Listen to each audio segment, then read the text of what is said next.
or she, neither one drove. He was a teamster. He did logging in the woods, running a team, dragging logs, and he had a wagon. He did a run over the mountain south of Tazewell, Virginia, so to speak, and it'd take him a week to make a turn on that wagon to haul whatever he was hauling. Mm-hmm. My grandfather Armstrong was a teamster. A little bit different territory. At one time, he was the largest teaming contractor in the state of Texas. He had, in the late 30s, he had 700 head of mules and horses, and they built roads, dug slush pits in the oil field for the old drilling rigs, just whatever, it was dirt moving, what he did. and some other stuff. When times got better, well, and his banker was from Toyah, Texas, and he was the largest teaming contractor in the state of Texas, and the largest amount of money he could draw at one time, if he had a contract and a working, was $7,000. That was his limit to run his company and feed his horses and mules and pay his men and feed them. He furnished they'd be out in the middle of nowhere building a road, and they lived in tents. The Mexican mule skinners would go out and chunk rabbits every evening for groceries, meat, mm-hmm. And then they had the cook shack for all the other stuff they needed for they weren't segregated, in other words. They just like rabbit. And he bought a Caterpillar RD7 bulldozer, only it was just a tractor. It didn't have any implements. And my dad and the blacksmith there in town built a dozer blade for it and used a Model T rear end for cable drawworks to lift the blade. A Model T rear end on the PTO back there on the back.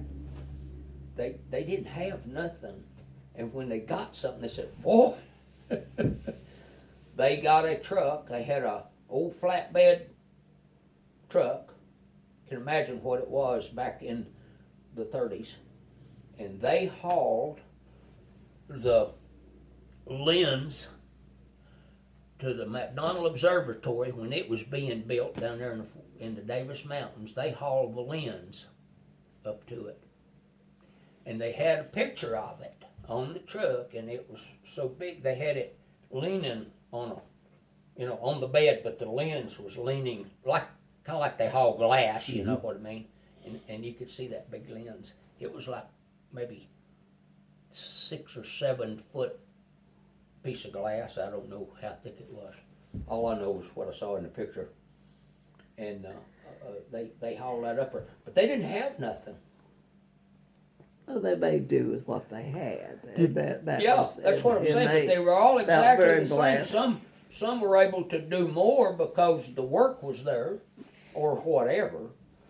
My granddad and grandmother, they had 13 children. Her mom and daddy had 12. It's so synonymous. They're so much alike.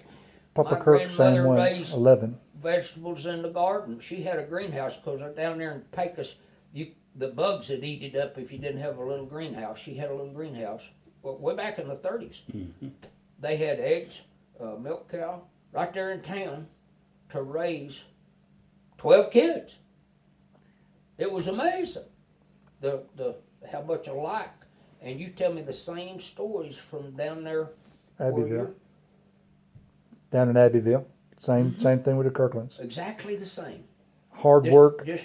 Papa Kirk and my Uncle Eloy, and they started their own lumber company and did the same thing.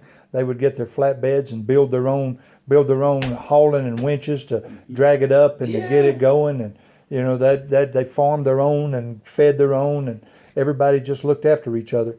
What if you could change anything, it almost would be if we could figure out a way to get back to that same part of ingenuity that existed back with our parents, and frankly with you and Mama, y'all have looked after any and everybody pretty much your whole life. So did they, though. See, Claudine tells me about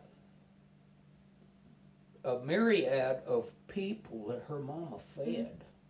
Now, they lived in the country, up on the side of the mountain. There wasn't no roads. Very few people had a car. You couldn't get to the store unless you were ready to be gone all day long on a horse or walking, you know. And they still fed people other than her children. My grandmother Armstrong did exactly the same thing. And I'm sure your grandmama never turned nobody away. Back in those hard days, after the Depression and after the Depression, that's when all that took place. That's right. And they all took care of their family, Yes, sir. their kids. They didn't have the government to look out after them. Well, no. It was work, survive, do what you had to do. But everybody survived. They just worked. You know, my Papa Kirk, he said that there was racial division, but not racial hatred. Is that weird? Mm-hmm. That you know, their communities, they were communities of other than. And he said they would still look, you know, if they were hurting or hungry, they'd feed them as well. Anybody that needed something got looked after. We're kind of missing that now. Everybody now is polarized to the point to where they want the other to fail. Yeah. Now that you said that, a racial division, but not racial hatred, I grew up down there in where we had the whites and the Mexicans. Right. Okay. Had the same thing. There was not any racial hatred.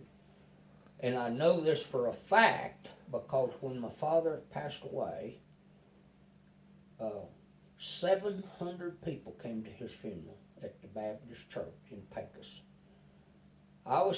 When it was over, you go outside and you're talking to a lot of the people that came, of course, and they're wanting to talk to family, express their condolences. And I bet you there was 25 Mexican men that came to my daddy's funeral that knew him. And one of them was worked on the farm for my dad. There's a lease. That I remember, and he was just a teenager when World War II broke out, and he went off to war, came back, but he came. He respected him that much. He respected my dad. There was a mutual Respect, mutual. right. Like It was. there's a lease.